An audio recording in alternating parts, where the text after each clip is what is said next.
Welcome, everybody, to episode 7 of Facts on the Ground. I'm very pleased to have today as my guest, Misty Winston. She's a comrade of mine from Twitter. She also can be found on Twitter at Sarcasm Stardust, or Comrade Misty is Putin's buddy. She is an incisive and insightful analyst, I would dare say, of what's going on in our world, and her perspectives are definitely worth following. And the main reason, or one of the primary reasons I wanted to have her on the show, is because she, like myself, is not a journalist per se or an academic, and I wanted to have on somebody who's not in that arena, but who's paying attention to what's happening and get their perspective on all of it. So thank you very much, Misty, for coming on the show. Well, thank you very much for having me. That was a very nice introduction. I like to just say that I'm just some chick from Ohio. That's it. Just some chick from Ohio. Yeah. I'm just opinions. I'm just some dude from New Jersey with lots of opinions. Great shirt, by the way. I'd like to talk about I'd definitely like to talk about Assange shortly, but I really want to just start with the sort of, I've said this in another podcast, but I'll say it again, the elephant in the room, which is the police murder of George Floyd. And it's been something that's affected communities nationwide. If you watch the video, it's very obvious that this police officer murdered him. But as with any police killing, there's sort of a rupture between those people who will react through rioting or protesting or whatever you want to call it, and then these people who condemn it. And I'm wondering what your opinion is on that. Do you think the riots are justified or legitimate? Just speaking for myself, I think they are, but I'd like to get your opinion on that. And then also what you've seen in terms of policing in Ohio and protests in Ohio as well. Well, as far as the protests or the riots go, absolutely, they're legitimate. They're justified. Frankly, it's probably overdue. The police brutality in this country, specifically towards Black people, it's amazing to me that it's something that we put up with as a society. We sort of, and I really, really hope that this doesn't happen again. But in the past, it's like, Mike Brown will get killed, or a Trayvon Martin will get killed. I know Trayvon Martin wasn't technically a cop, but a young Black man will get killed, and everybody gets mad for a week, and then it goes away. Mm-hmm. And I really hope that doesn't happen this time.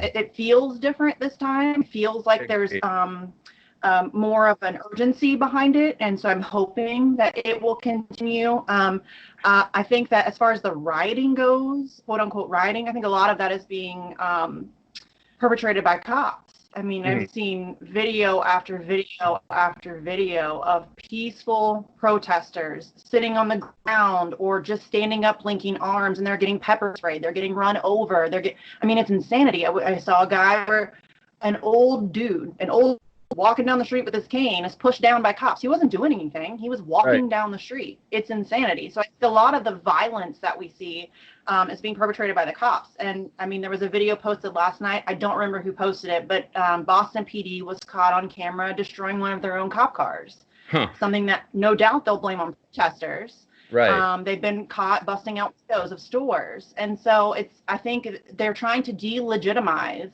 the protests and the real anger and justified rage.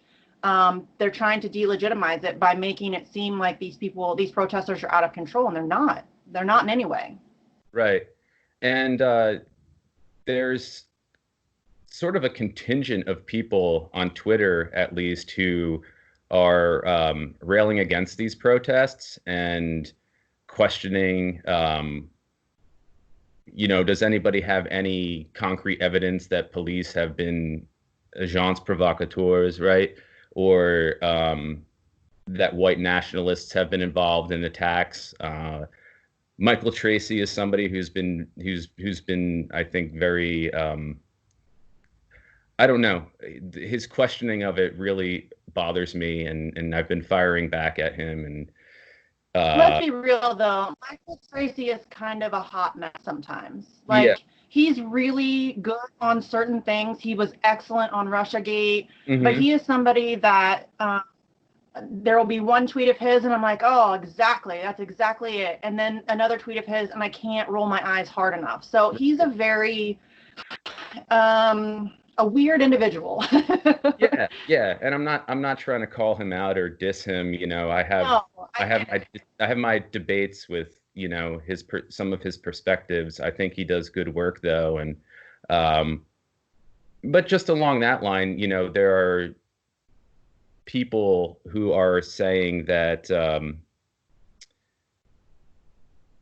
try to delegitimize these protests, they're saying, I can't believe people are breaking, the COVID-19 instructions to social distance and quarantine. And, one police, they'll call it a police killing, not a police murder. One police killing doesn't justify people in Dallas, rioting and Michael Tracy said that. I can't believe they're doing this over one police killing. And you're missing the entire. It's not just one police killing. Right. It's lots of police killings. It's lots of police beatings. It's unjustifiable arrests. It's a completely broken justice system. That's what's being protested. It's not just George Floyd. And I'm not saying that George Floyd's life doesn't deserve to be protested for. It absolutely does. Right. But that was just a catalyst. That was just, the thing that tipped it over the edge this time. And again, I hope that it continues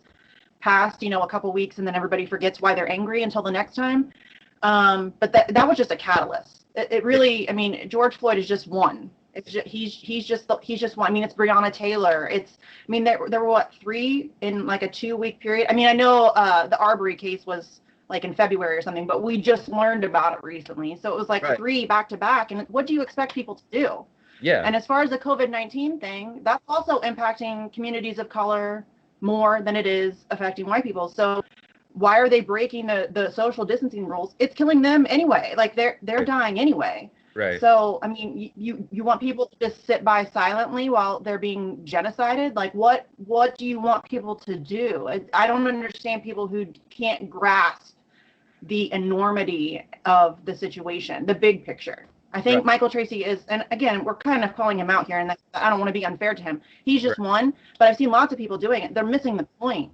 Right. They're missing the point. Yeah, I agree. I think they tend to isolate the incident of George Floyd and not put it in the context of, if you can even call it a historical context, because it's been happening like year after year after year. So it's not really decade after decade after in a way decade. It is history. We've been, white authoritarians have been murdering Black people since the inception of this country, or colored people. So it's really nothing new. But I just wanted to get your take on that, because I found that really just angering, kind of this like pragmatic and like Machiavellian point of view of, well, it's just one incident and it doesn't justify, 330 billion other people, speaking out against it or resisting it. And I just think that's kind of.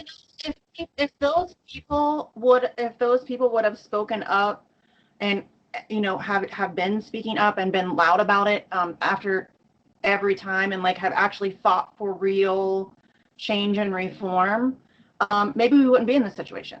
Right. I know you speak on it. I speak on it. The people who are out there protesting, this is something they deal with all the time, and they've been fighting it for a long time. So, and if you're not going to be part of the solution, then just shut up.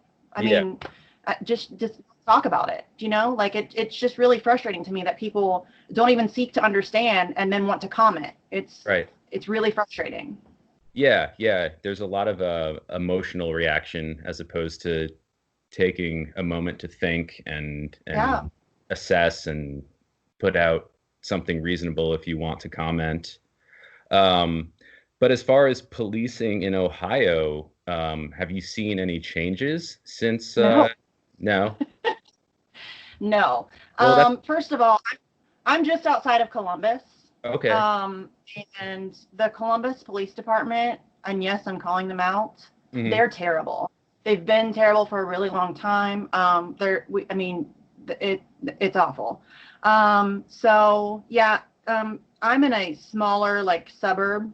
And I'm white. Yeah. So I personally don't have any issues. Right. But yeah, it's pretty terrible. I mean, it's been terrible for a while. I'm sure you've seen the videos of the Columbus protests. Yeah, it's not great. And no, there really hasn't been any change. I saw an article, I think, might have been in the Dispatch, the Columbus Dispatch. Somebody said that they were trying some new tactics, but I haven't had a chance to actually read the article yet, so I'm not sure what that means. I'm hoping to look into that article. What's that? I'm sorry, the police are trying some new tactics? It was, I think Daryl Rowland, who's a reporter for the Columbus Dispatch, I believe that's who I saw tweeted out. It just said something that the cops were going to try some new tactics because, beating the shit out of people wasn't working. Yeah. I shudder to think what the new tactics will be. Well, I do know that today they did close down entry into the city. They said temporarily, and if you wish to enter the city, you literally have to show your papers. Like, you have to have your ID ready to present to be able to enter the city. Columbus. To enter Columbus. Really? All entry is shut down. You can leave, but if you want to come in, and that includes if you work there or you live there, you have family there, you have to show either a work or personal ID to enter the city. Wow. So they did that today. So maybe that's their new tactic. Yeah, maybe it is. It certainly is a new tactic for them. But that's crazy. I didn't know that. When did that go into effect? Today. And they said it was just temporary. I don't know what. Again, that's another thing that I kind of saw. I think I tweeted it out maybe because I was pissed because it's literally show me your papers. But yeah, they said it's just temporary. I don't know for how long. I don't know if it's just a couple hours where they're just I don't know. Maybe it's just that they're trying to, track and trace protesters. And so they're trying to get, license plate numbers and ID numbers and all that stuff. So who knows? But yeah, I'm going to look into that later tonight, kind of dig into that some more and see what's going on with that. But yeah, that's their new tactic today. Wow. That's, yeah, I've been hearing about a lot of crazy stuff today, but that might be one of the craziest things I've heard about. So I guess just to talk a little bit more about sort of in the realm of, what we've been talking about with George Floyd's murder, maybe bring Twitter and other social media into the picture a little bit and sort of talk about, the cesspool that Twitter and mainstream media are, and the sort of degradation of journalism that's happened over, especially over the past 4 years, during Trump's administration. Not because of Trump, just because these journalists suck. Well, really, it's really because of Obama. Obama had an unprecedented attack against journalism for the entire 8 years that he was there. It was complete insanity, and people don't either people don't know about that, or if you bring it up, they get mad at you for talking poorly about Barack Obama. But yeah, he handed the keys to a literal, well, not a literal fascist, but a fascist wannabe. Right. And he with this gold star to go after journalism, and it's terrifying. This free press and free speech is an issue that is really important to me, because as far as I see it, you can't fight for Medicare for all or climate change or any of the other myriad issues you want to fight for if you don't have a free press. If you cannot get legitimate, factual, comprehensive information out to the public, you're going to have a much more difficult time fighting for any issue that matters to you. So to me, it's maybe the most important issue that we face as a country and really around the globe, because it's not just in this country that journalism's under attack. We see it in Russia, China, all over the place. And so I think that to me, this has been something that's, I mean, I got kind of involved in it sort of when they started going after Assange. It's when it really became sort of kind of in my face, where it really started to matter to me, and I realized what was going on. I don't think that a lot of people recognize the genuine attack that journalism is under. And I understand that a lot of people in our circles hate CNN and they hate MSNBC, and I hate them too. They're horrible propagandists. They're state-owned propaganda. But this isn't just about protecting. Yeah, it's not about protecting. It's not about protecting CNN. It's not about protecting MSNBC. It's about protecting the Convo Couch and Jimmy Dore and Lee Camp and Max Blumenthal and yourself. And, I know you're not a journalist. I'm not a journalist, but it's going to trickle down to affect everybody. And so that's why it's become really an important issue to me. And I think that it's something that I wish people cared about more. Honestly, it's really frustrating. Yeah. Do you think, so now that we've sort of pivoted to Assange, which is good because I wanted to talk about Julian and what he's been going through. Do you feel like a lot of people know and don't care, or a lot of people just don't know? Because if you watch, if you're somebody who's working full time, right, and you're raising a family and paying bills, the last thing sometimes, or most of the time, you want to do when you come home from work is, delve into search the chaos of the world. Yeah. Yeah. So, this is something Chomsky has talked about too. I have my problems with him. I'm not saying he's like a stage, but I have a special place in my heart for Chomsky. He was very instrumental in my radicalization. So I don't always agree with him. I think we need to move past him, but I will always have like this special little Chomsky spot. Absolutely. Manufacturing Consent was, full book. Changed and my life. The documentary, they were just so foundational for me. So do you think that with regard to Assange, the lack, or like the seeming lack of concern among the larger public is because they don't care, or because they don't know? Because mainstream media rarely reports on what's happening to Assange, if ever. They were all happy to report on him when he was, providing this important information to the public. Actually, one of the organizations I freelance for, TED, they had him as a speaker in, I think it was 2010. Got a standing ovation. Yeah. And, now it's like all these outlets that were feeding him, and rightfully so, they've just dropped him because they think he's like, toxic, and they're going to wake up with Mike Pompeo standing over their bed and listen, they might. Yeah. That dude's crazy. Yeah. So as far as like the general public, I think there's a little bit of both going on. I think that there are the people that you were talking about who, are working 2 jobs and they have their kids and soccer practice and Girl Scouts, and, they're tired and they come home. They may catch, 30 minutes to an hour of some mainstream media crap just so that they feel like they're informing themselves. Maybe they read their paper, but they're not really engaged in what's going on in the world. And I don't necessarily fault those people for being uninformed. Right. I think those are the people that we should be really reaching out to inform them.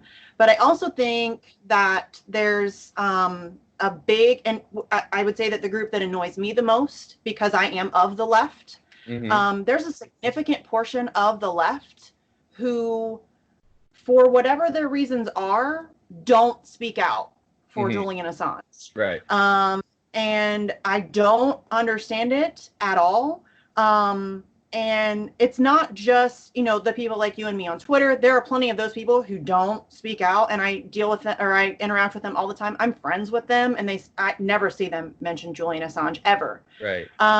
But it's the left leaders. Bernie Sanders won't speak out. Alexandria Ocasio-Cortez, Ilhan Omar. I mean, none of them want to talk about Julian Assange and the attack on free press. And to be of the left and to know, historically speaking, that any attack on free speech will inevitably come back on the left, it's infuriating to me that these people aren't speaking out and using their platform.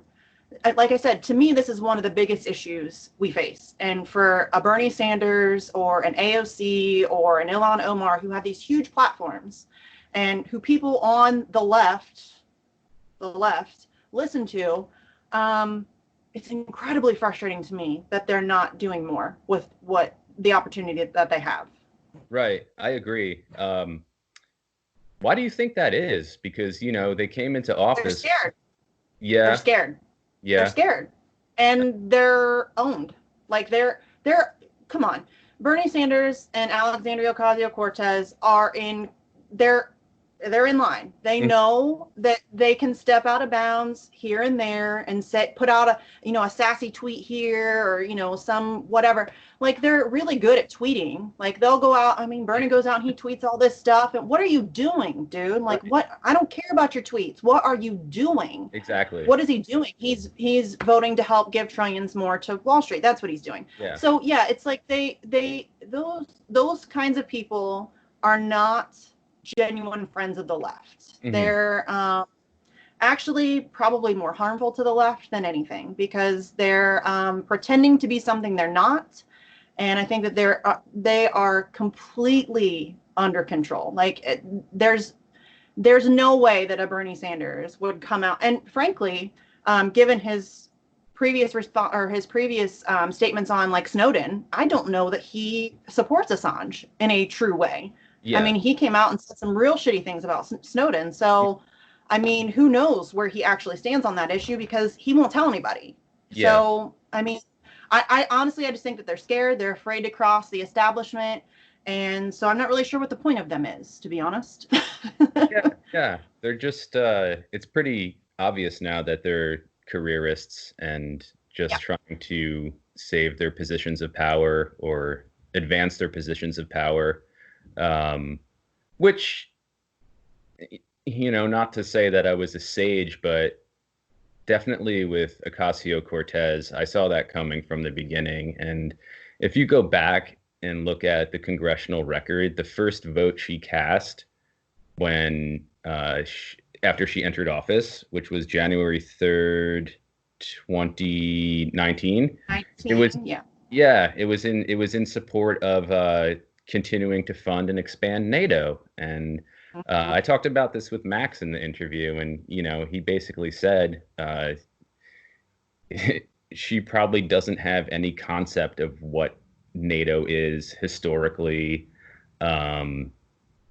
or any context of NATO at all. What it's meant to do and what it's done, what it's still doing, basically forming this this sort of like wall of bases around the east of Russia.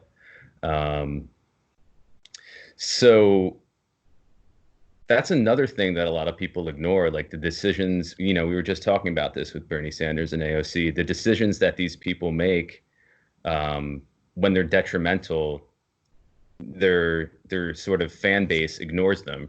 And well, I think the problem is that a lot of their fan base sees their tweets and, you know, they'll put out like a good statement, or like AOC will have a good day in Congress where she like lectures, she pulls in Elizabeth Warren and lectures some bigwig. And they don't look at their actual actions, what they're doing, how they're voting, what they're fighting for. And so people are way too distracted by like the shiny object over here. Yeah. And they're not paying attention to the substance of shit. And I don't know how to get those people to stop doing that. It's really frustrating to me. They're like Obama supporters. It doesn't matter what you say to them or what you show them.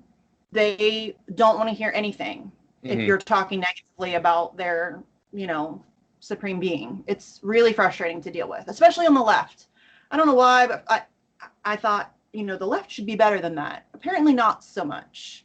Although I don't really necessarily call people who are, you know, like Bernie and AOC supporters the left. Yeah. I mean, basically they're centrists. But yeah, it's just really frustrating to deal with. Yeah, it is for sure. And I think there's like a fair amount of cult of personality involved. And I was having this sort of, I don't know if you could call anything on Twitter a debate, because it's just really a back and forth. But I said to somebody, you know, Bernie absolutely had a cult of personality. It's not there anymore. I mean, there is still some like dead enders and whatnot, but it was there. And then once he basically walked off the field for no reason, it went away. Yeah, twice. Exactly. Twice. Exactly. Yeah. Took millions of dollars from hardworking American people and then pieced. Yeah. You know? That's a good point. Classy. Too. That's a good point too. To be honest with you, I was a Bernie supporter in 2016. Not so much that I thought he was going to save the world, but I thought if we have a shot at turning things around in, you know, a relatively nonviolent and, you know, peaceful way, this could be our last shot at doing that. Like, I didn't think that I thought, you know, if anything, he's going to wake some people up and he's going to, you know, whatever. So I was a Bernie supporter in 2016. I phone banked for him. I did some volunteer stuff for him. And I can tell you that right there, the fact that he took millions of dollars from hardworking American people, I met people while volunteering who would literally skip meals to send him $5. Wow. And the fact that people were doing that and he gave up on them and bounced disgusts me. It turns my stomach. It's one of the most despicable things I've ever witnessed, because these are people who, I'm not kidding when I say they would be skipping meals so that they could send him $5. And these are people who are, you know, living on welfare and assisted living, and they, you know, have nothing to their name. And I can't think of anything more gross than to take people's money like that, knowing you have no intention of genuinely fighting for them, because he knew he was not really going to fight for them. Mm-hmm. And that's gross. And I was done with him then. When he bounced in 2016, I was done. When he endorsed the personification of everything he claims to be against, while screwing over millions of his supporters after they fought tooth and nail for him, I couldn't do it anymore. So that was where I broke the line with Bernie. Yeah, I agree. And Chris Hedges often says in 2016, you know, when I think it was when Hillary was declared the nominee and Bernie, you know, like reflexively supported her, and he had, you know, hundreds, maybe thousands of his delegates walk out of that building where it was happening. Exactly. That's what Chris Hedges has said. And that was his sort of linchpin moment. And the fact that he didn't take it, I think, like you said, back in 2016, you could already see how weak he was. I think Cornel West said he missed his historical moment. Yeah. Like, there was a moment where he could have walked, like you said, walked out with his delegates and stood with the people, and he didn't do that. And the way that they treated Nina Turner at the convention, and he just let it all happen. Not only did he let it all happen, he lectured his supporters and, told them to be nice and, Right. calm down, calm down. No, dude, are you kidding me? These people all just got screwed over and you're telling them to calm down? And no, that's not, I don't know why anybody supported him past that point. I really don't, because that to me showed everything about who he really is. Well, I think part of it is that, and I'm not going to pretend to be a psychologist or psychiatrist and speak for, the minds of uh, the US population, but a lot of it comes down to that people are afraid or do not like Trump, and they don't see really any kind of future of improvement underneath him. At least Bernie was ostensibly lobbying for Medicare for all and some other, I think, pretty beneficial domestic policies that you could call socialist or whatever. But to me, they just seem like, as human beings, what we should be doing.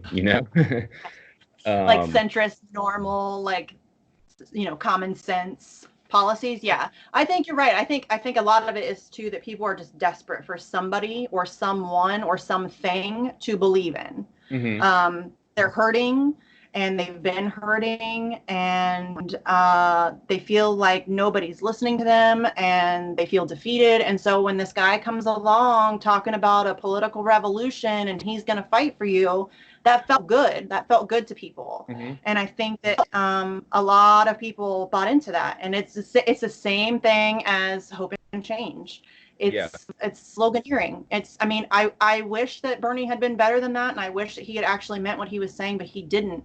And I really hope that and I know there are some Bernie dead enders still out there, and I'm very sorry for them, but me too. I just really hope that at this point, maybe now, finally, I mean, if Obama didn't do it, now maybe after Bernie Sanders does it, now can we stop holding politicians up as heroes? Mhm. Electoral politics is not going to save us. There's no politician that's going to save you. It's going to take the people of the country coming together and genuinely fighting for what we want.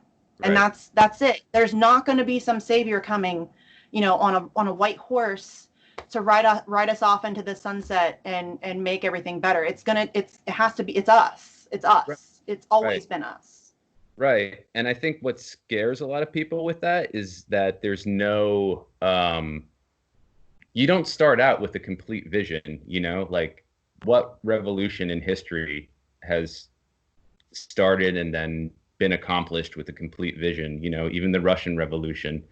Um, it's it's what happens on the ground and the decisions people make and what they decide is important for their lives, for the well-being of their loved ones. And it's you got to kind of wing it. I think, it's like, are you going to sit there and write down exactly what the revolution looks like, and I think that scares a lot of people, and I get that. But I definitely agree with you that electoral politics is not the way to go. If you don't realize that by now, I think that you're probably never going to realize it. Um, so just dovetailing off of that real quick, because I know you and I both tweeted a lot about her when she was running, Tulsi Gabbard. Um, you want to talk a little bit about her selling out, uh or just how Man, just I how it. wasn't expecting much from her. I mean, there are some things about her I really like. But like we just said, I don't hold politicians up as heroes, or I stand for no one.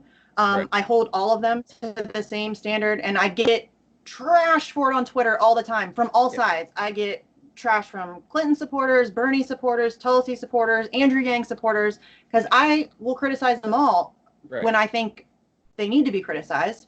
hmm, So I wasn't really expecting much from her. I mean, for one, she's in the military. That yeah, to me is an immediate red flag. hmm, So, yeah, I wasn't expecting a ton from her. I do appreciate the fact that she was talking about regime change war. And really appreciate the fact that she had the courage to stand up for Assange on multiple occasions in a very vocal way. That's incredible. And I will always be appreciative for that. Yeah, she was the only candidate to do that.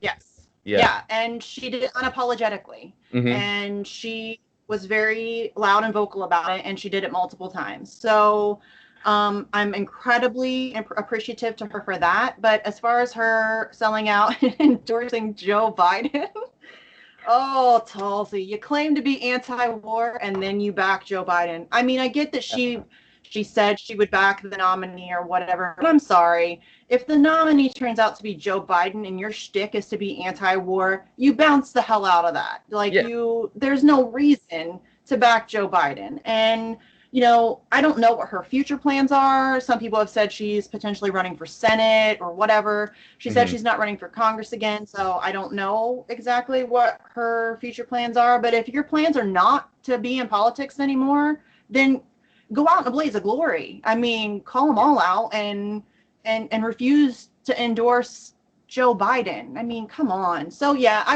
I didn't expect much from her, but I also didn't expect her to do that. Like, that was pretty gross.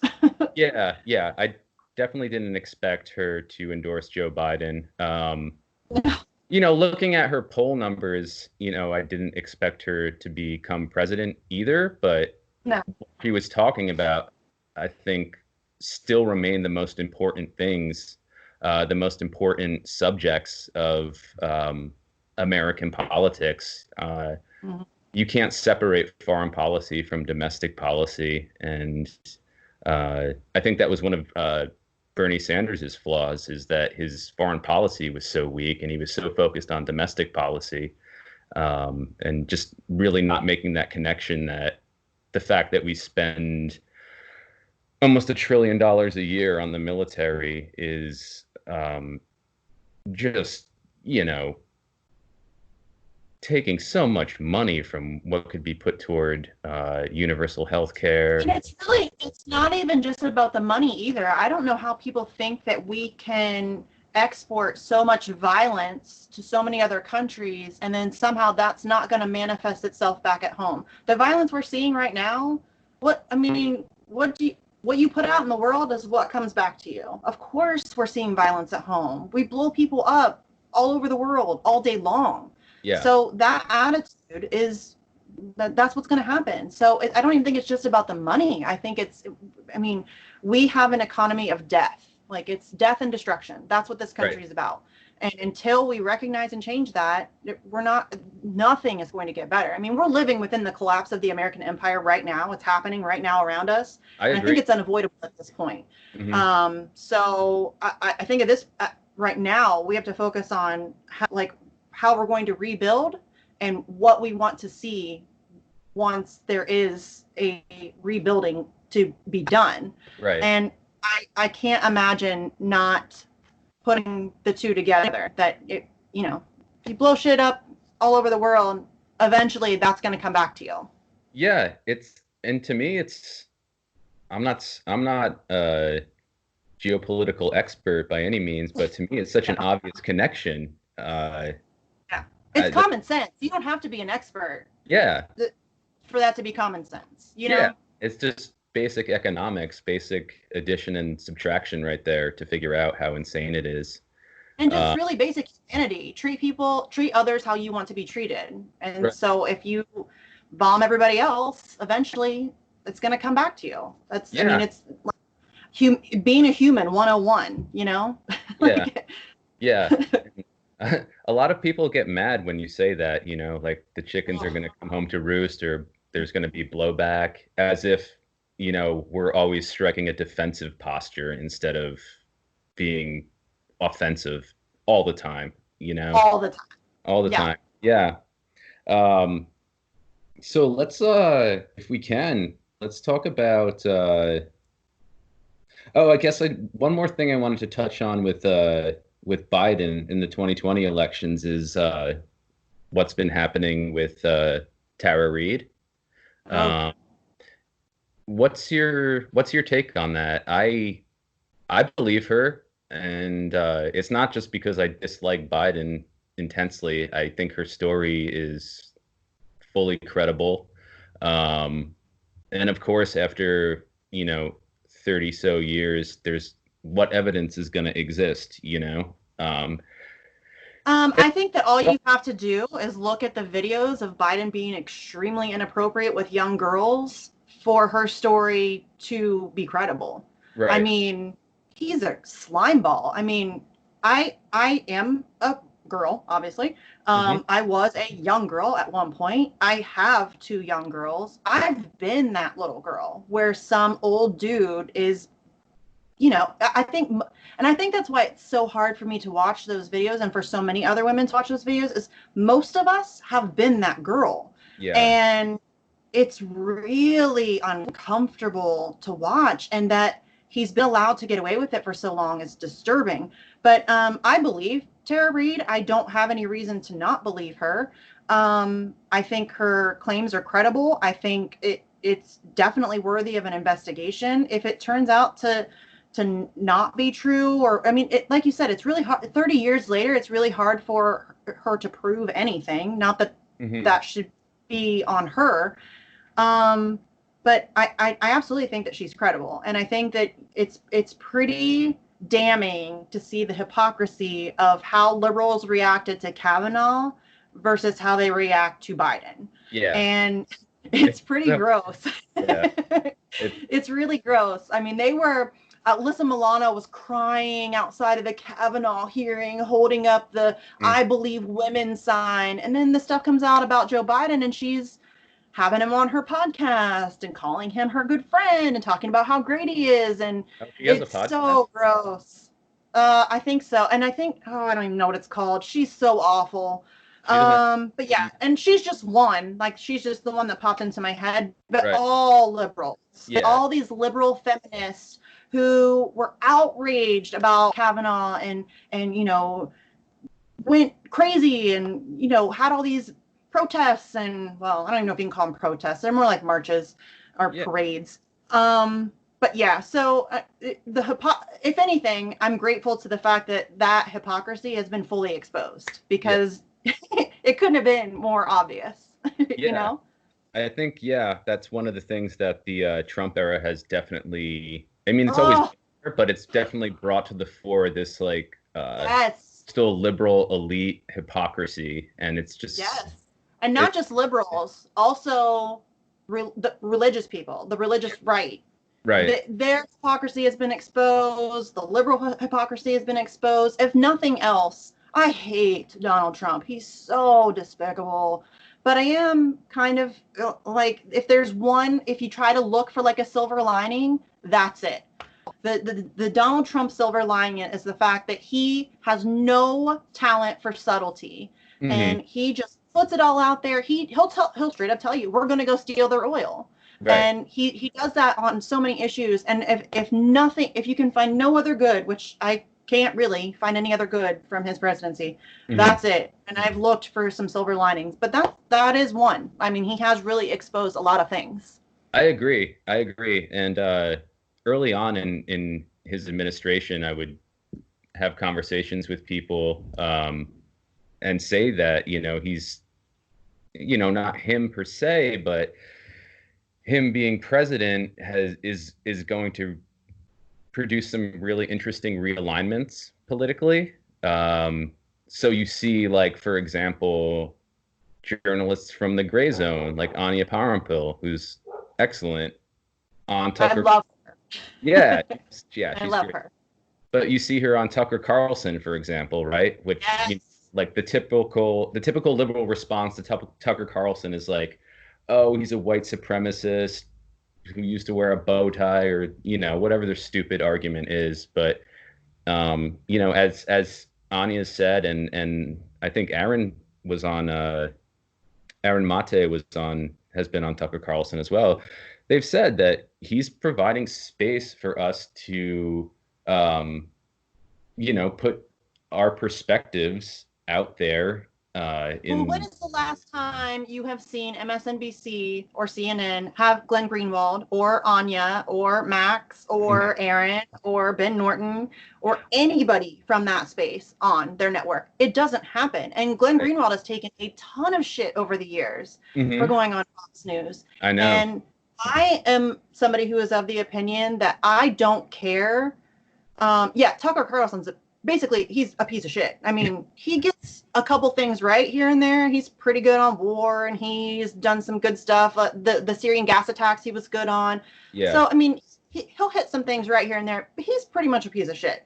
But if we can exploit his platform to reach people who would never otherwise hear the things we're saying, I'm all for that. Yeah. I am all for that.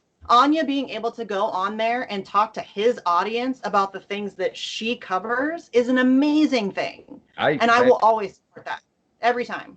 Yeah, I agree. And I think a case in point personally is both of my parents voted for Trump, and they watch, they're not like watching Fox News 24/7, but that's kind of like their de facto news source. Right. So, they watch Tucker Carlson's show, and they've seen Anya on there. They've seen Aaron on there. Michael Tracy's been on there. People within the sphere that we operate in who are, looking at things with a dissenting point of view.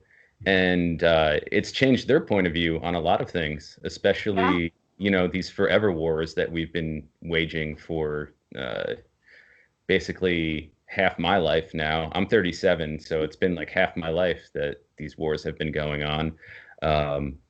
So yeah, it is effective. It is effective. I don't know that it's going to necessarily change how they vote this time around, but it's definitely. But it's not even really about that. Because as somebody who doesn't really think electoral politics matters much, it doesn't matter if you vote for Joe Biden or you vote for Donald Trump, you're getting basically the same package. Yeah. I mean, it's a little bit different. Not much. Like at least Hillary knew how to like shut up and like not be a loudmouth asshat. Biden doesn't even know how to do that. Yeah. So I think that it's not even really about that. I don't vote however you want, but if we can change minds on issues, that's where it starts. That's where it starts. And if you don't have an open line of communication with people who disagree with you, you're never going to change anybody's mind if you don't talk to people who don't agree with you. I mean, you have to be willing to have uncomfortable conversations with people you have nothing in common with. Right. Like that's the only way. That's the only way things will ever change. Yeah, you have to have that dialectic with people with whom you disagree, because otherwise you're just preaching to the choir, and it's, what are you? And you have to meet people where they're at. If people are watching Fox News, go there, talk to them. Like, yeah, I mean, if I go to a bar, or when we were still able to go to bars, if I met somebody, just perchance, who told me they were a Trump supporter, my first reaction wasn't like, oh, get the fuck away from me. It's like, okay, well, tell me why. Like, I'm interested. Why? I live in small town Ohio. I'm surrounded by Trump supporters, and they're not bad people. Right. Are they misguided? Absolutely. Are they ill-informed? Absolutely. But they're not bad people. They're people who have been working really hard and getting screwed over, and they fell victim to a demagogue. Mm-hmm. And it's not like we don't have historical reference for this. This is what happens. So when people and they use race to divide people, and they use religion to divide people, and this is what happens. So it's really frustrating to me when people who are on the left don't understand that these are not those people, Trump supporters, they're not my enemy. Right. Trump's my enemy. Biden's my enemy. But those people are not my enemy. Those people are people who they just need to be talked to. Like, they need to be shown a different way. Yeah. They've been propagandized. They're victims of propaganda, and they're desperate and hurting too. And they're just looking for somebody to blame. They want a scapegoat. They want, So yeah, I'm surrounded by Trump supporters. My kids go to school with Trump supporters' kids, and their teachers are probably Trump supporters. And I can drive 5 miles from my house in any direction and probably see at least 10 Trump yard signs. Hmm. So I mean, that it's those people are not my enemy Right. at all. No, I agree. And also just to be clear, we're not saying that we think we know better or we're smarter than them. I think we know better than No, them. But we're yeah, not, I don't think that I'm not it's not smarter than superior. anybody. Yeah, I just think that they don't have access to the right information. Like Mhm. they've been propaganda, like they watch Fox News, and everybody knows Fox News is propaganda, but the people who watch it feel like they're getting informed. I Mhm. mean, it's so yeah, I just think that I'm not smarter than anybody. I mean, I'm like I said, just some chick from Ohio. Mhm. So yeah, and that's you can't approach those people too with your nose in the air, acting like you're better than them. Right. That's not a good way to approach them. So yeah, it's really just about having gradual conversations, and you can't just jump right in and go full communist on these people either. Right. Mhm. Like it needs to be like a slow, you gotta walk them into the Yeah. shallow end, Right. because you overwhelm them with too much and you're going to lose them real quick. But yeah, you just have to be willing to talk to people that don't agree with you. I don't understand why that's so hard to grasp. Yeah. Yeah. It's I think a lot of it's about putting your ego aside and even whatever politics you might subscribe to, or not necessarily putting your politics aside, but sort of using them as a lens to try to see what this other person is seeing. I think it's empathy. I mean, just being willing to step outside yourself and try to see things from somebody else's point of view and try to understand them. I mean, genuinely seek to understand them. Right. And I don't know that a lot of people are willing or capable of doing that. So that's going to be a struggle, I think, probably. Yeah. I agree. I feel like empathy is it's a waning waning mark there's a waning market for empathy out there. So Well, I think that that's intentional. I think that it's being kind of almost trained out of us. I mean, we're all it, I mean, even like in school, in elementary school, it's like, do you know what I mean? Like it feels like everything is, you know, pull yourself up by your bootstraps and that kind right. of thing. It's Yeah. like you stop seeing um, human beings as human beings and more as like a nuisance. You know what I mean? Like that person who can't find a job is a nuisance to me when really it's just a human being who's struggling and needs, a hand up. That's all. Right. Right. So, and I think that's been intentional, I think. Yeah, I agree too. And I think that just going back to what we started with, I just want to touch on Assange real quick after this, but just going back to what we started with George Floyd's murder, uh, I think a lot of people fail to realize as well that capitalism and the way it's inextricably bound to the history of the United States plays a huge role in what happened to George Floyd and what happens in probably the majority of police murders.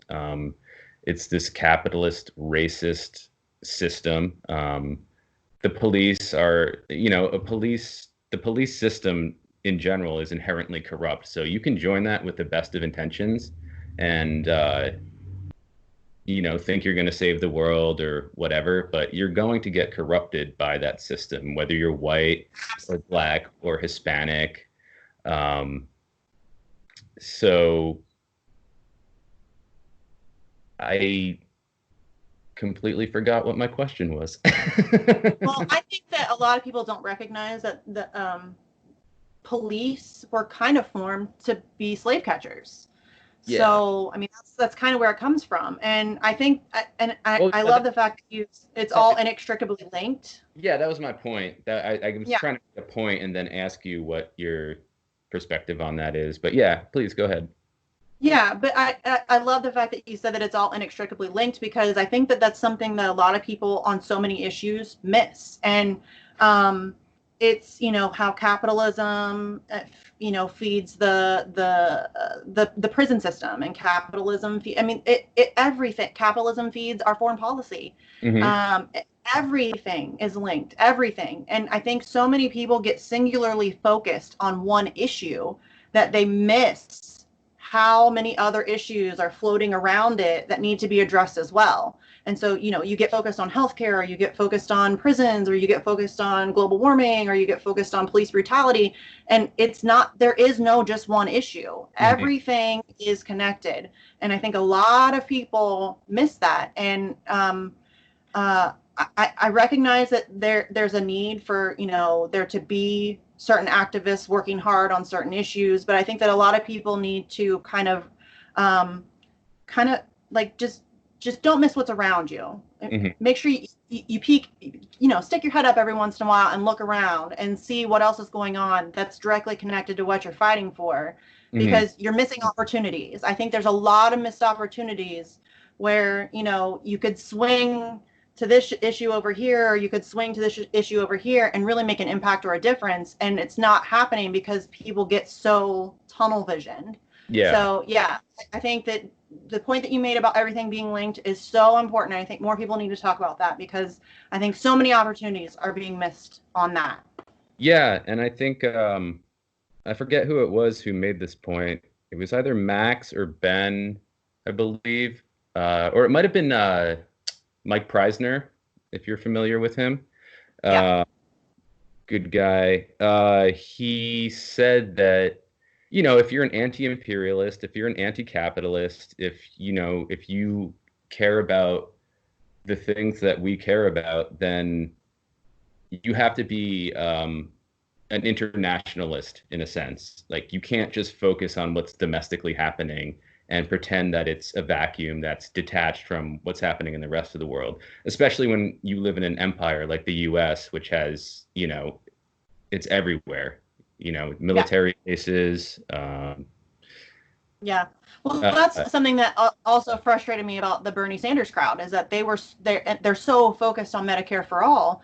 Listen, I'm all for it. I'm all for it. I'm not telling anybody to not be for Medicare for all, but they were so focused on that, they were ignoring foreign policy, and they were ignoring his atrocious foreign policy record.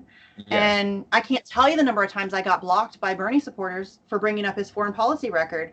Yeah, but we want Medicare for all. Okay, that's great, but what's going to happen to the kids in Syria? Are you not worried about them? Or what's going to happen to? There's so many other things out there. Yeah. And it just, people get so singularly focused. I think that's something we're going to have to try to address at some point. Yeah, I agree. And that was one of my big contentions with Bernie supporters as well, is that I'm all for Medicare for all. Even my parents who voted for Trump are for Medicare for all. But the minute you bring up, well, we're going to have to drastically slash this military budget, this insane military budget we have, and Bernie has nothing in his platform about doing that, they would just... Oh, he'll mention it every once in a while. He'll talk more in 2016 than he did this time around. Yeah. But I have a hard time believing him based on his record. Right. I mean, I've looked at his record. His record sucks. Yeah. So I don't trust him at all to do the things that are necessary on foreign policy in any way, shape, or form. But people don't want to hear that. They don't want to hear anything negative. They only want to cheerlead, and that's a problem.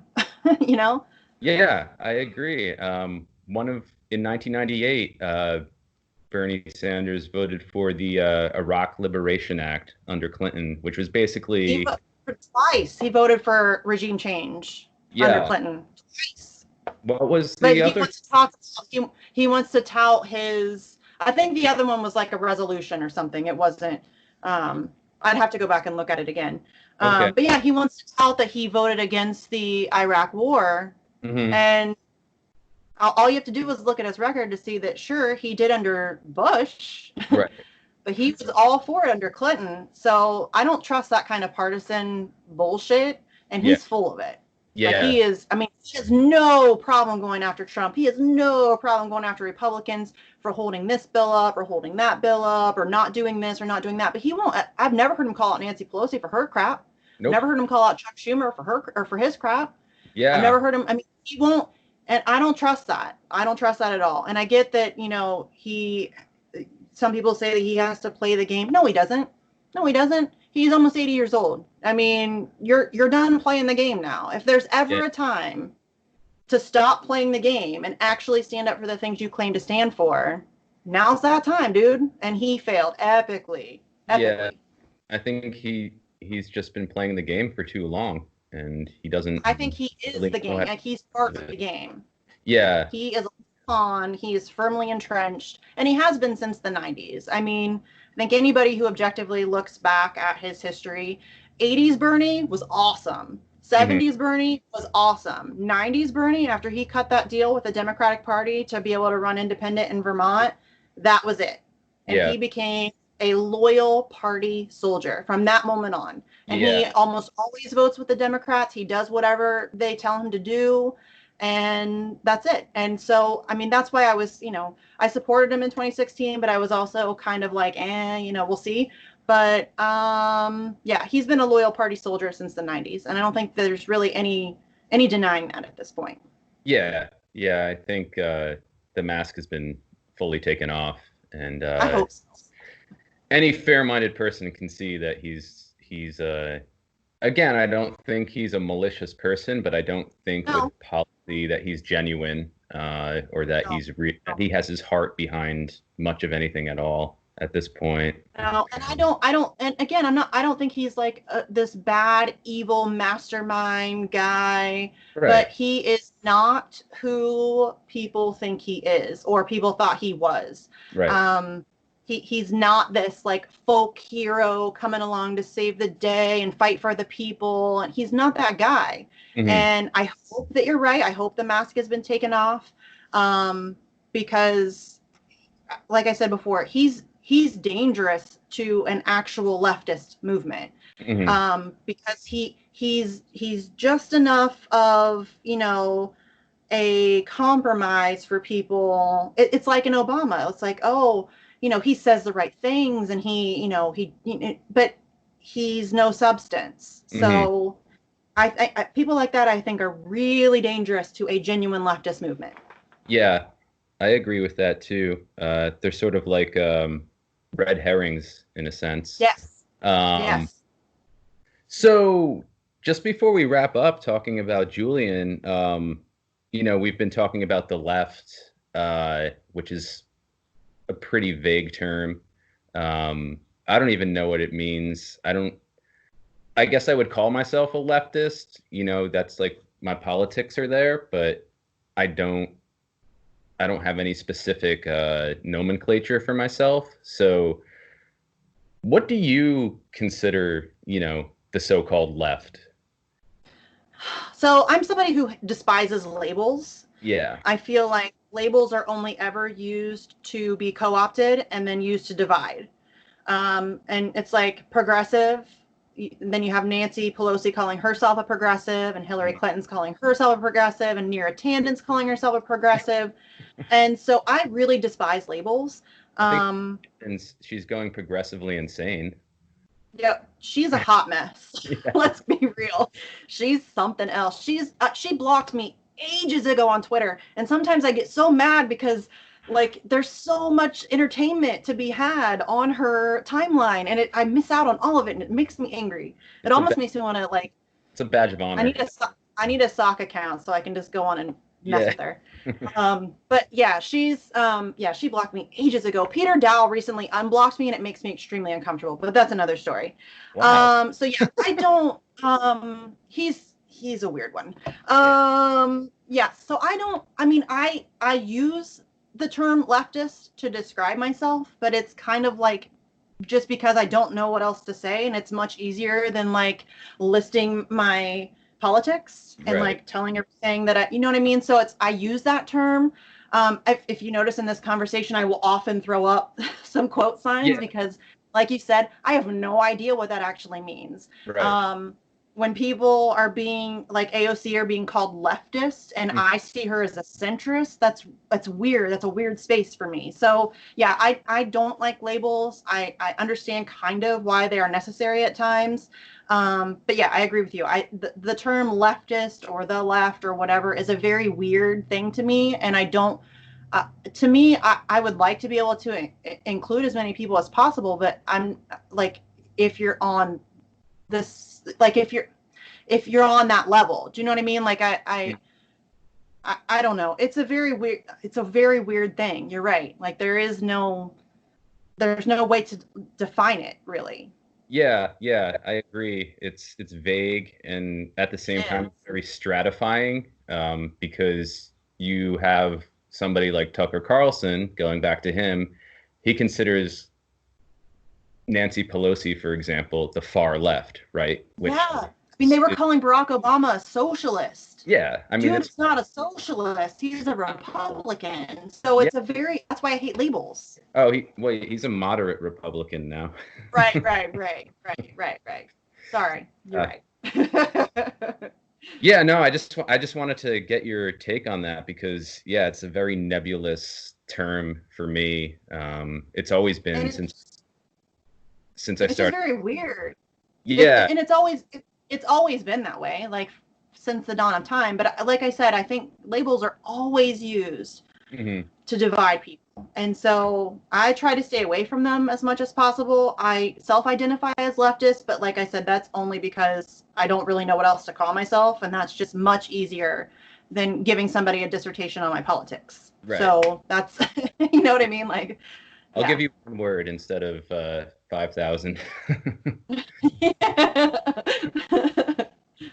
So, so just to wrap up, let's talk about, if we can, Julian Assange. I know on Twitter and elsewhere online, you've been very active as far as your support for him and solidarity for him while he's been going through torture and a show trial in Belmarsh. Can you talk about that? Like how you got involved with that and why it's so important to you, why it's vital to you that you I first became introduced to WikiLeaks. Like I had kind of heard about, them sort of, but really it was the collateral murder video that came out that I was like, holy crap, what is this? Like, what is this? I watched that. I'm sorry, what was that? I said I watched that at work for the first time, actually. Oh, just recently? No, in 2010 when it came out. Okay. And yeah. Yeah. I don't remember where I was when I watched it the first time, but when I saw that, and then I kind of familiarized myself with what WikiLeaks is and who Julian Assange is and what they're doing. I started paying really close attention. So yeah, I would say probably like in like the 2010 like range is when I really started paying close attention. Initially, it wasn't really a huge issue. He was lauded. Everybody loved him, and he was giving speeches and awards, and everybody. Julian Assange was the best thing on earth. I started to notice, like I said before, there's been like a slow and systemic buildup of attacks on free speech and free press for a while now. Obama definitely ramped it up, but it was going on even before him, really. And I, like I said earlier, that always kind of stuck out to me as a really big problem. Just based on knowing that historically fascists will seek to control the narrative, they seek to control the media. And so seeing that progression in this country over the past, we'll just say decade, 15 years or whatever, it's been going on for longer, but we'll just, start there. That was really starting to freak me out a little bit the more I noticed. And they're not coming at us all at once with that, and they won't. They're smarter than that. they're pecking away at these freedoms, and it's not even necessarily that they're attacking, in a big way. It's very subtle ways that are then causing this chilling effect. So it's like they go after one person for one thing, and then other journalists see that, and then it impacts the way that they do their job. Mm-hmm. And they're scared to report on certain stories, or they don't want to talk about certain things or mention certain names, or and I think even Aaron Maté talked about it on Jimmy Dore, that there is like this sort of fear where you're in this space where this is your career, this is your job, and you have to be mindful of who, and even if it's not on a conscious level, you have to be careful about who you're talking about. And that's kind of why I started doing stuff like this, or like stuff with Action for Assange, and going on and talking about it, because I'm not in that space. Mm-hmm. I can say whatever I want, and I don't have the fear of losing my job or being shunned out of certain circles or whatever. I have no desire to be in those circles. Yeah. So doing this kind of stuff is very awkward. Like, I'm a very awkward person. This kind of stuff's very weird for me. And but I got to the point where I saw what was happening to Julian. I'm not saying you're awkward. I agree with you. No, but I am, like, and I know that, and it's like these kind of things, like, they freak me out. I get like anxiety, and I'm like all over the place, and I talk too fast, and so, but this is something that I can do that may potentially help somewhere somehow. So yeah, I think that once I saw what the systemic attacks on free press and free speech, I started to get more and more involved and paying more and more attention. Seeing what happened with Snowden and all the other things. And then I think when Chelsea got arrested and all this other stuff started happening, and the torture that she went through under a Democratic president. The first time she did? Yes, the first time, yes. Mm-hmm. So that was very eye-opening for me, and I think I would say that was probably when it really became like a thing that I was into. Mm-hmm. So yeah, that's kind of how I got involved in it. And I just it's kind of just become I would say probably my biggest issue that I focus on. Yeah. Well, I think it's, as many people have been saying, it's probably one of the most important issues of our time, because it weighs. There's so much that could happen to the field of journalism, to publication, if Assange. So much that's already happened. Right. I mean, the stuff that's already happened is incredibly damaging and really kind of terrifying. I mean, our corporate media is completely bought and controlled. Like, that is not actual news. You're not getting legitimate information. Right. And now they're coming after independent media, and they're doing the algorithm things, and it's kind of terrifying. And I've always been kind of astonished that more people don't recognize that and don't care. Whichever it is, it's really hard for me to wrap my head around why people don't understand why this is such a big issue. Yeah. Well, unfortunately, I think a lot of people don't know about Julian Assange, and normal people. Yeah. Normies.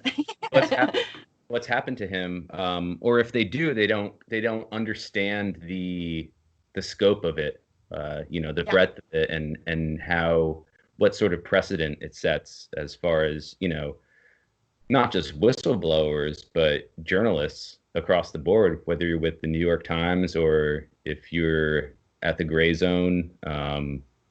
It's basically, if he gets prosecuted, it's going to set a precedent where, the government can go after whatever journalistic source they want and say, they're committing anywhere in the world. This is what is so crazy to me. This is an Australian journalist who has dual Ecuadorian citizenship, who was in an Ecuadorian embassy that is located in London, who is being prosecuted, or attempted to be extradited to the United States to be prosecuted. He's never lived here. WikiLeaks is not a company that has any affiliation to the United States whatsoever. Mm-hmm. But we think we have the right to prosecute him. Yeah. And that's astonishing to me. And then Mike Pompeo says that freedom of speech doesn't apply to him. Okay, so our rights don't apply to him, but our rules do? Like, Yeah. what kind of nonsense is that? It doesn't make any sense. And the fact that this Australian journalist who has never lived in this country is somehow going to be held responsible under our law. It's crazy to me. That's insane. Yeah. We can just go after anybody, anywhere, any country, doesn't matter. If you say something that we don't like, or if you embarrass us, or if you expose something that we don't want you to expose, we're going to come after you. That's terrifying. Yeah. And if you look at the chain of what has, what the US has tried to do, what the UK has tried to do to sort of subvert him and spy on him, making up these fatuous stories about him throwing feces against the wall, this sort of like child. Look what they just did with UC Global. They've literally had a CIA spy operation inside the Ecuadorian embassy. There were microphones in the women's bathroom. And this is not hyperbole. This is not me making this up. This is a legitimate case in Spain that David Morales is being investigated for espionage. It's crazy. Like, they stole his baby's diaper. I know. They stole his baby's diaper to try to get DNA. That is insane. They didn't realize that you can't get DNA from feces. How stupid are they? Like, really, guys? So then they were going to try to, and I'm grateful to the employees of this security company who warned Stella Morris and told her, stop bringing the babies here. Like, stop. Yeah. They're trying to steal, your diapers and stuff. Stop bringing them here. Yeah. So yeah, it's not just. And it's not just the U.S. and the U.K. Sweden took part in this. Ecuador is now taking part in this. And I think that that's intentional, too. They're trying to, kind of convolute everything so that nobody really knows who's the bad guy. Is the U.S. the bad guy? Is Ecuador the bad guy? Is it Sweden? Is it, you know what I mean? They're trying to make it as complicated and as crazy as they can so that nobody really understands what's going on. And I think if you look back over the past decade, we'll just say decade, of the amount of time, money, and resources that has been spent trying to destroy this one man, it's insane. Like, it's so the lengths that they have gone to it's incredible to witness. And I mean, I've gone back and looked, because as you're living it, it's kind of hard to pay attention to the intricacies and everything like that. But as over time, I've gone back and looked at all of the things that they've done, and it's so intense.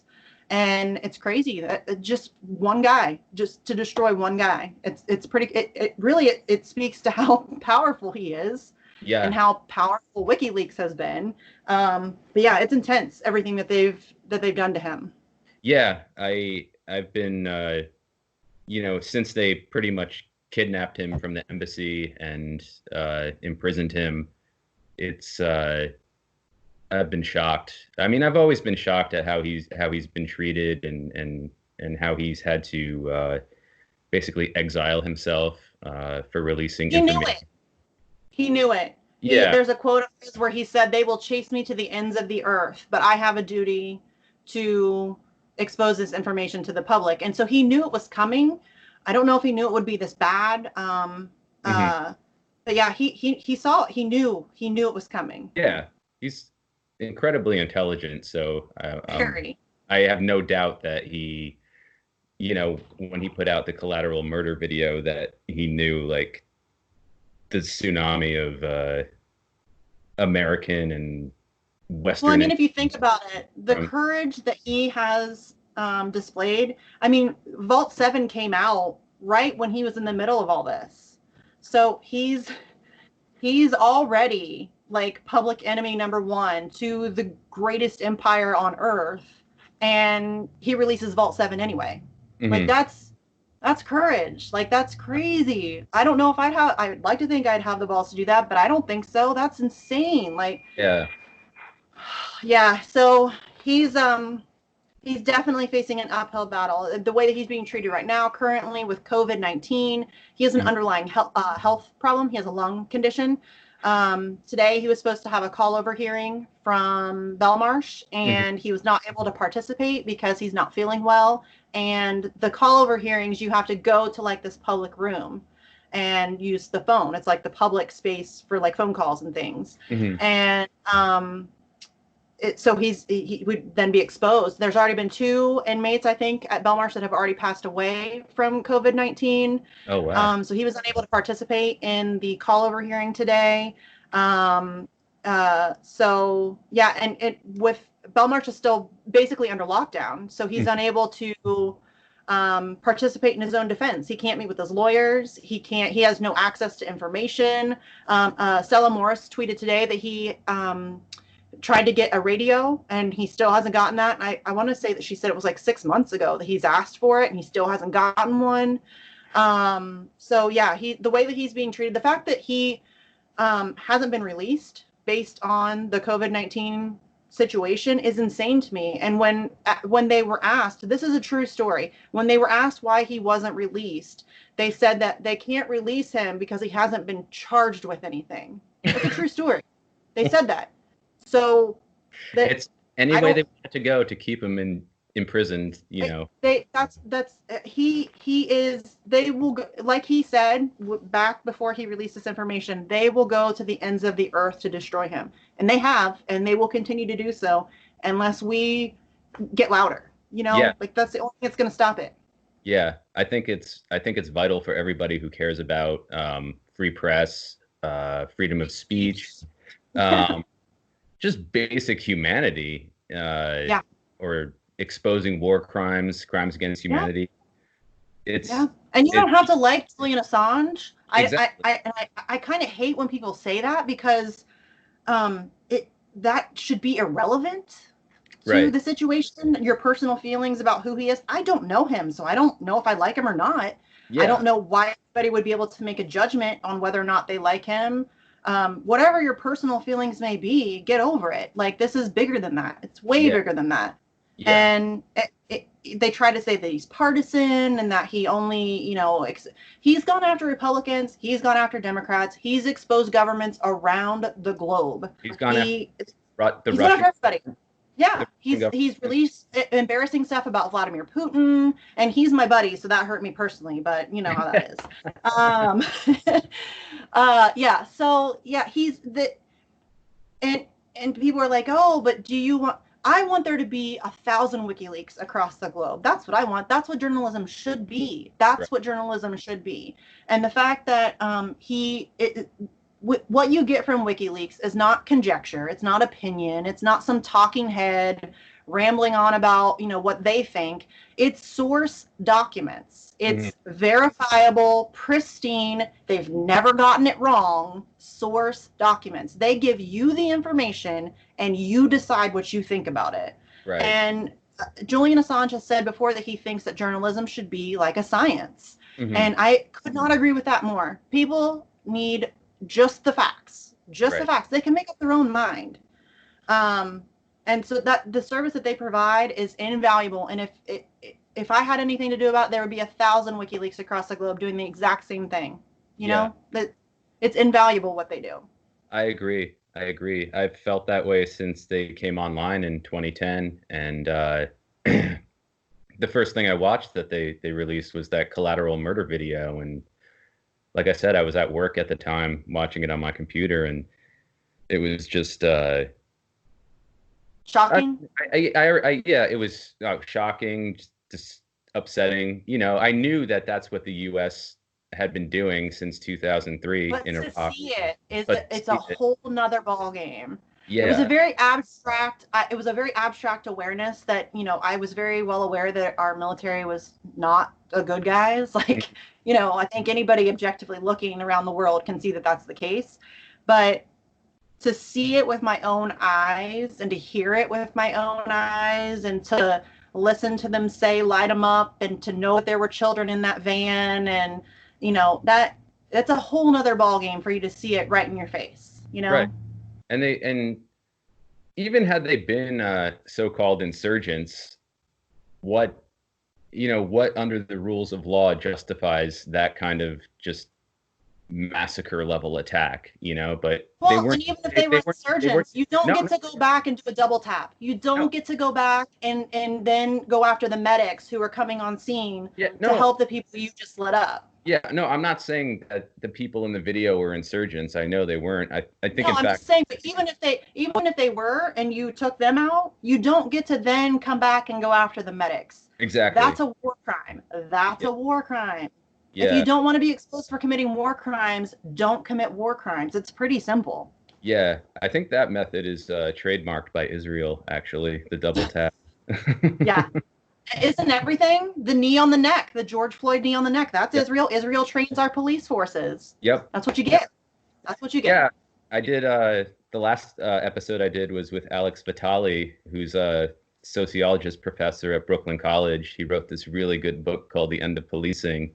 And yeah, we talked about this sort of like foreign exchange program that US police forces have with Israel, and these American cops bring these just horrendous tactics back and Yeah.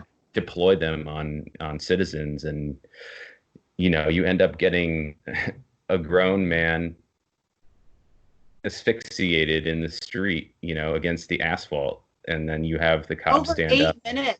Over 8 minutes. Eight That's minutes. crazy. Yeah. And in those 8 minutes, there was 4 cops, and not one of them said a word. So the people who are, it's just one bad apple. No, it's not. Every one of those guys standing around are all assholes. Yeah. They're all bad. They're all Yeah. bad. Yeah. Inaction is just as bad, Yeah. Well, whenever anybody says, well, not all cops are bad, there are good cops. Show me a good cop. I've yet to meet one. I've not ever met one. Yeah. What does that I think Jimmy Dore says that, when they're not being a cop, like his whole family is cops, and they're nice to him and stuff like that. But when they're in uniform and they're on the job, I've never met a good one. Yeah. Ever. Yeah. Yeah. And I'm white, so I've had, Yeah, that's what I not mean. bad Yeah, experiences. I mean, a cop could be, for all I know, the cop who killed George Floyd could be like a saint in his private life. I doubt it. Sure. But I doubt it too. he still did what he did, and he's still a murderer. And I mean, there's like a 40% domestic violence rate amongst cops, and they're all on, like, not all, but a lot of them are on steroids. And I mean, yeah, the entire system needs to be abolished, and we need to start it from scratch. I mean, community policing would be the best, and I mean, I'm not an expert, but to me, that's the best option I've seen. But yeah, it's not good where we're at. I agree. I think the police as we know them need to be abolished. I don't think we need police. I think as communities, we're all intelligent enough to come together and figure out, collective ways that we can keep ourselves safe without paying somebody with a loaded gun to pretend to keep us safe. Yeah. So It's actually making us less safe, because that's really what they do. Right. Yeah. Yeah. As Alex said, police are violence workers. If you don't want to introduce violence into a situation, then don't call the police. Yeah. And we've seen that with the protests. We have seen that with the protests. And I think that couldn't be more clear. So, and it's like, and every time something like this happens, I think, what would Julian say? You know what I mean? Because like he's always had, he's always been really insightful and really clever, and one of our greatest minds, really. I mean, if you go back and watch interviews with him, he's really intelligent. And I always think about, what would he have to say about this? And it makes me sad that he's, stuck in a cell in Belmarsh for 23 hours a day, terrified that he's going to catch coronavirus and die from his underlying lung condition. And it's horrible the way that he's been treated. And it's really frustrating that more people aren't standing up for him. I can't tell you the number of times I've wanted to like Hulk smash through Belmarsh walls and like just take him out. Like I wish I could, like that would be great. But yeah, and I think the good news is that the support for him has been growing. we have like the list of doctors now that are calling for his release. My favorite of all of our news supporters is Nils Melzer. He's the special rapporteur on torture, and he is my favorite human being in the world sometimes, because he is somebody who bought into the propaganda line about Julian Assange. He kind of, bought into that, all the nonsense surrounding him. And instead of just, isolating himself in that opinion, he allowed himself to seek out information and changed his mind. Right. And that gives me hope. It gives me a little bit of hope, because I know that it's hard. I know cognitive dissonance is a real thing, and it's hard. And when you're confronted with new information, it's hard to change your mind. I try really hard as a human being to be somebody who's willing to accept new information and challenge my own viewpoint. And so the fact that he, being somebody with a platform and being somebody who is a public figure, the fact that he has done that and is setting an example that can be done, gives me a little bit of hope, because we need more people to do that, because I think a lot of people are just really misinformed. And if they just look at the facts, I think a lot of people would change their minds. Yeah. So, yeah, he's been my favorite new teammate, I guess. Yeah, I've been reading his tweets, and I've been very he's very excellent. happy. He's amazing. Saying, he's basically come out and said that Julian's being tortured, which he is, and it needs to stop immediately, and that's that. It's really not much more complicated than that. Yeah, it's really not. Sorry, I have a guest. Hey. He's so annoying. Hi, buddy. What's his name? What's his name? Daryl. Yeah. He's really annoying. Okay. Hi, buddy. So I guess my last question would be, I know you've done several podcasts elsewhere talking about Julian Assange, and you mentioned there are a bunch of networks out there that are fighting in solidarity with Julian and WikiLeaks. So where can people, on Twitter, you're at Sarcasm Stardust, right? Okay, so if you want information on Julian Assange, because never mind me, I'm not that important. In the fight for Assange, I am like way low on the totem pole. But there are a ton. One of my favorite things about the fight for Assange is that it is post-partisan. There are people as varied as, Cassandra Fairbanks and Medea Benjamin fighting for the same cause. Right. So there are a ton of excellent resources to find information, or if you want to, organize yourself. My personal favorite, just because they're my comrades and my buds, is Action for Assange, and their Action, the number 4 Assange. They're doing a bunch of really cool stuff. Currently, they're organizing protests to start in DC in September when the extradition hearing starts back up. Right. So they're going to have a bunch of actions planned for that week in DC. They were there when the last, because the extradition hearing was split up. So I think it was in February, and then it'll also be in September. So they were there in February. They'll be back in September to do more actions. They have a GoFundMe for to cover their costs to go there, if anybody wants to contribute to that. They're also doing really cool things like teach-in videos. So they're going to have different videos coming out with different information, different ways to organize, stuff like that. There's also, if you want like just a couple quick resources, Caitlin Johnstone, if you're looking to debunk information that is perpetuated out in the Twitter sphere, she is a huge, massive article debunking Assange, and it literally goes through every slander or smear that's been tossed to him, and she debunks every single one in a beautiful, efficient, concise manner, so that you can inform yourself, because it is such a convoluted case that it's really hard to sometimes combat some of the stuff that gets thrown your way, the misinformation, because there's just so much of it. So that article is incredible. Let's see. Susie Dawson has written a ton of really great articles. If you want to learn more about the UC Global scandal, Max Blumenthal just did a fantastic write-up on that. Yeah, it was amazing. I love him. I love Max so much. Yeah. When Max and Anya and Aaron and all those guys followed me on Twitter, I was doing like a little, I was so excited. But yeah, so Caitlin, Susie, Max, Anya, all those people do a great job covering it. Lee Camp does a great job covering it. Jimmy Dore does a great job covering it. Let's see, there's Deepa Driver. She does a lot of stuff in the UK. You can, of course, follow WikiLeaks, the actual site. Christine Assange, she's amazing. She's very open. I've messaged her personally, like DM'd her several times to ask questions about things that maybe she wants to talk about more. Some of the things talks about is contacting your representatives, your, whoever, call your congressperson, your senator, whoever. We have to make a lot of noise. We have to be more engaged with trying to get, be a nuisance, really. I mean, the squeaky wheel gets the oil, so we have to make this a bigger issue, and so that to us just to shut us up, basically.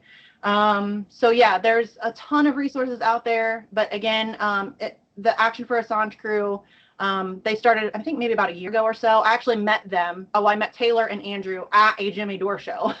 So we went to see Jimmy Dore in Chicago. Yes.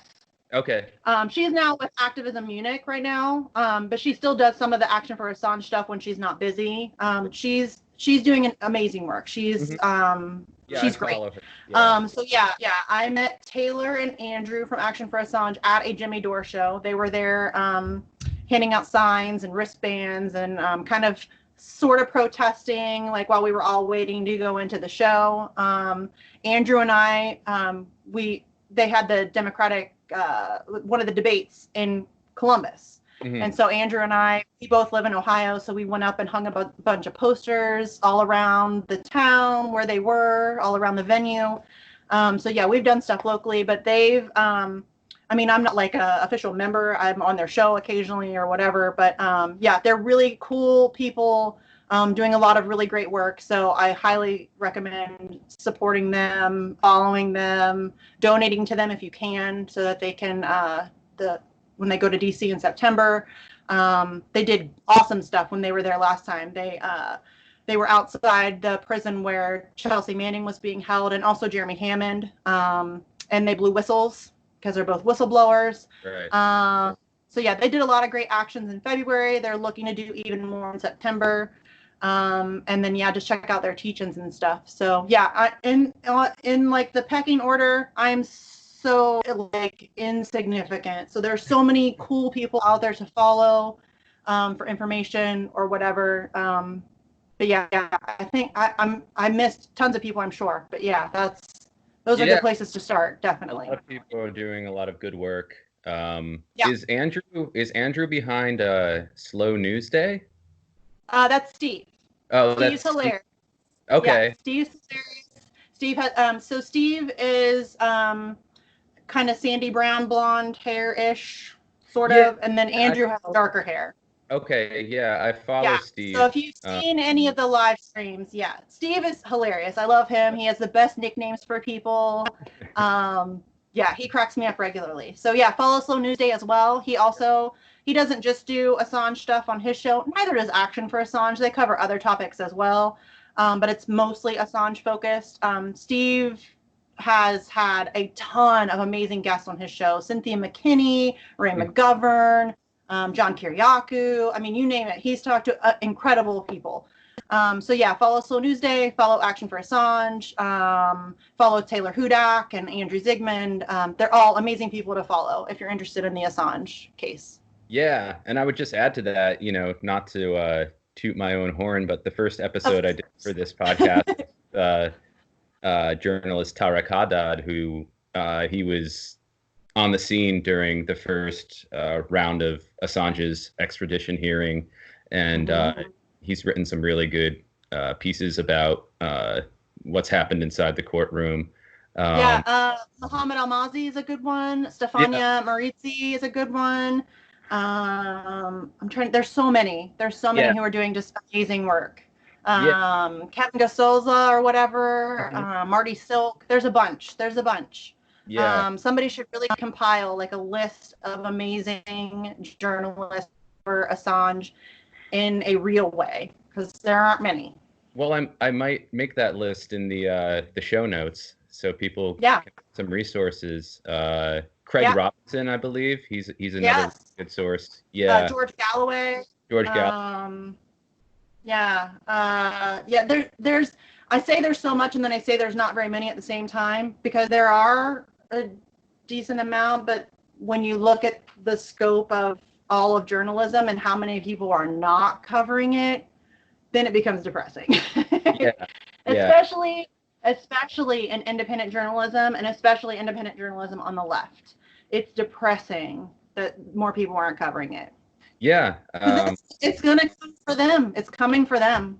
Yeah, I think they know that, but it's, the fear is stronger. I think, yeah. Well, I think a lot of the problem with independent media is that, yes, they're independent. They're not beholden to any corporate overlord or whatever, but they are dependent on clicks, and they are dependent on keeping their audience. And so they try, and it may be a subconscious thing, but they try to do such a general, like, they don't want to piss anybody off, so they won't cover certain things, they won't talk about certain things, they won't say anything negative about Bernie Sanders because they don't want to lose followers or whatever. And that's really unfortunate. When independent journalism really first started, I was really hopeful that would be something that would kind of stop, that people would stop self-censoring, and it seems it's still the same problem. People are still self-censoring. It's just for a different reason. Yeah, and you see it even creeping into well-known, supposedly independent outlets like The Intercept and Democracy Now. Yeah. So depressing. We could do a whole Amy podcast on Goodman that. broke my heart. Amy Goodman broke my heart in half. She used to be such a badass, and now she's touting Russiagate, and it's Yeah. I met her once, and she was very sweet and very energetic and she used to be such a badass, and she still is. Listen, her body of work is still the stuff that she's done isn't discredited. It's just really unfortunate the turn that she's taken. It's sad. Makes me sad. I agree. There are other journalists that I feel that way about too, like Jeremy Scahill. Whom I've also met in person. Greenwald would just walk away from The Intercept. I really do. Yeah. I have issues with Glenn Greenwald. There's nobody that I agree with all of the time, but I really like Glenn Greenwald, mostly because his level of snark is perfect. I love it. He's great at that, and I'm a snarky person, so I always, when I see that in other people, I'm like, you're my people. Yeah. So I really enjoy him, and I wish he would walk away from The Intercept, because at this point it's just really tainting his credibility, and that's really unfortunate. Yeah. I don't know. That remains to be seen, because it's kind of his baby in a way. I know. It's just sad the turn that it's taken. It's really sad. Yeah. And I think that's just a good place to wrap up with this degradation of, not just mainstream media, but independent media that we've been seeing for, well before the Trump administration started. And, that's why, I'm not trying to do this for money, but I want to get perspectives out there that people obviously aren't going to hear, even in The Intercept or on Democracy Now, and not just talk to people in academia or journalists, but people like you and I who we're out there engaged with what's happening politically. And and that's something that I think everybody can do something. I mean, something that I've struggled with myself as I'm older now and I have a family. It's a lot harder for me to go to a protest or do a sit-in or whatever. So it's about doing what you can when you can. And it can be as easy as, talking to your neighbor. Like, there's been times like I introduced the guy that does my hair to the Julian Assange case. The whole time he was doing my hair, that's what we talked about. He'd never really heard about it before. So I feel like sometimes the activist space can feel a little exclusionary, because if you're not doing enough, or if you're not at enough protests, or if you don't have enough, street cred of getting tear gassed or whatever, then you're not welcome here. And I don't want people to feel like that. Not everybody can do that.